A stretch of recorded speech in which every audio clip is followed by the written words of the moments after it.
Miyazaki World by Susan Napier. Susan Napier is a professor of the Japanese program at Tufts University and is a pretty well-renowned manga and anime critic. Also, she has written a book titled, and I'm going to read this, From Impressionism to Anime, Japan as Fantasy and Fan Cult in the Western Imagination. It's about Japanophilia, Orientalism, and how it connects to stuff like manga and anime. So expect me to be reading that next year, because that sounds very interesting. Because as an anime fan, I very clearly see the links between anime, its spread in the West, and Japanophilia.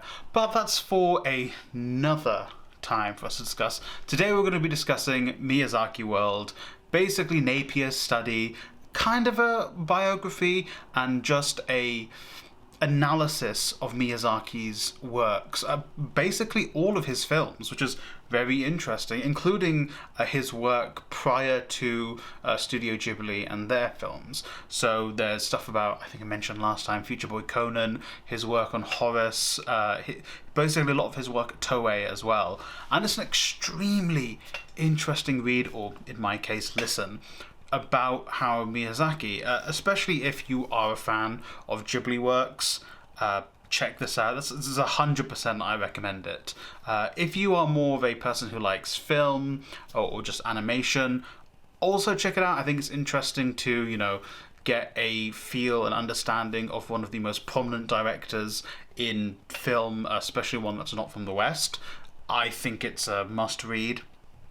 Certain points of it are a little bit more academic. Again, I think I touched on this before in my last video.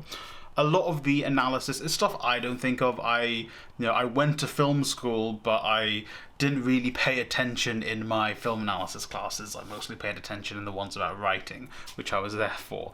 But it really does go into depth about certain things, like talking about the connection of the characters and the thoughts in the themes, even in the films, and Miyazaki's personal life, his relationship with his mother, which it was one of the most interesting things, just learning about Miyazaki's life and seeing how Napier connects this to different aspects of his films. And not just Napier, other critics and analysts do this, and Napier does reference a lot of them throughout the various analyses of Miyazaki's work.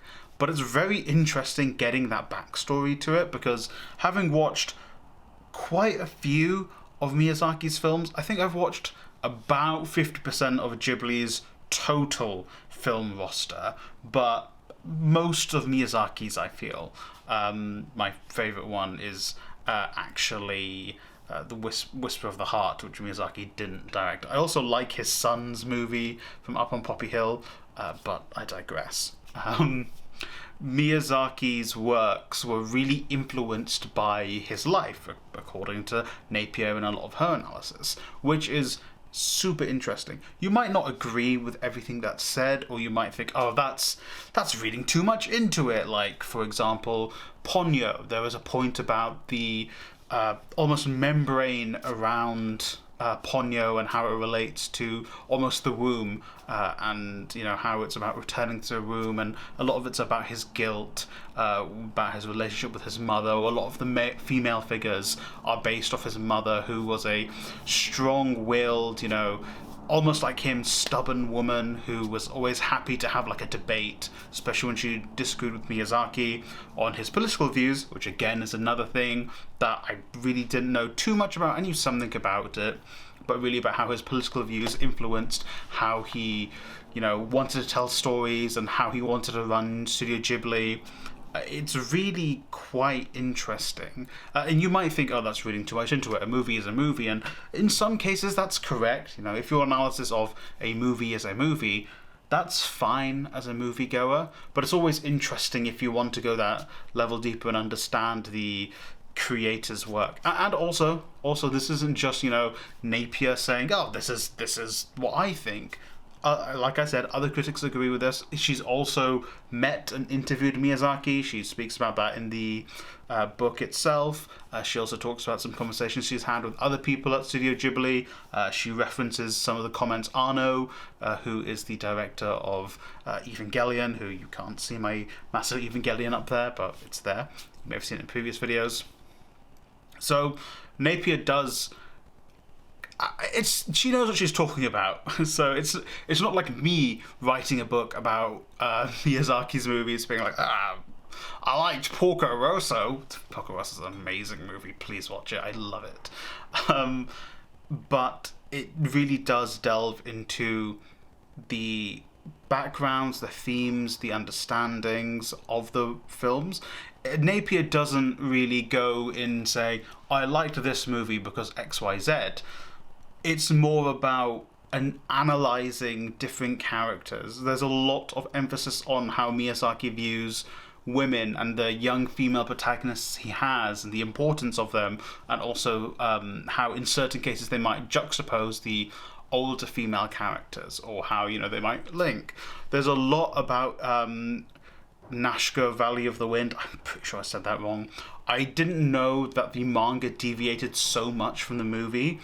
If you've not watched any of Miyazaki's movies, do be warned.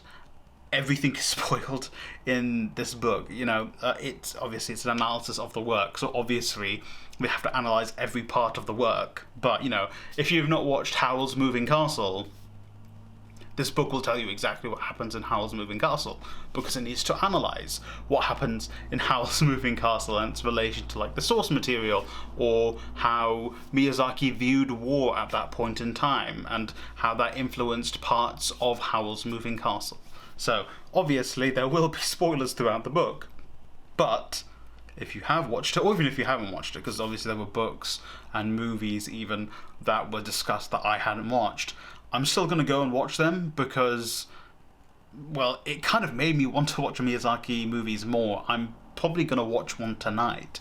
I don't know what I'm going to watch, but I'll probably watch maybe Castle in the Sky, because I've not watched that.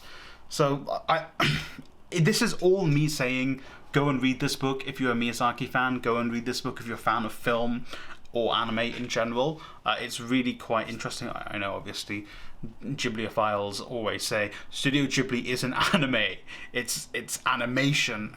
I get it, but, you know, tomato. I say you should read this even, or listen to it. I listen to it again. Link's going to be in the description down below for you to check out the book. You can buy it. It is an affiliate link, so I will get a kickback, obviously. But, you know, if you want to read this book, or it might be a good Christmas gift.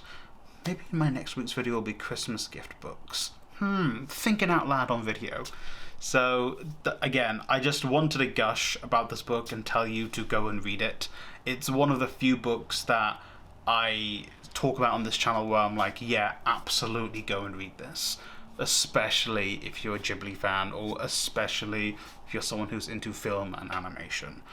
So, thank you for watching. Hey, let me know in the comments down below what your favourite Miyazaki film is, or just Studio Ghibli in general, perhaps, because, you know, maybe someone's favourite film is Grave of the Fireflies, because, I don't know, you like being sad and hurt.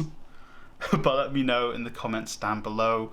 Thank you for watching. Hey, please hit that like button, that subscribe button, notification bell, the other YouTube things you should say. Yeah. Thank you for watching, and I hope you read a great book or watch a great Studio Ghibli film today.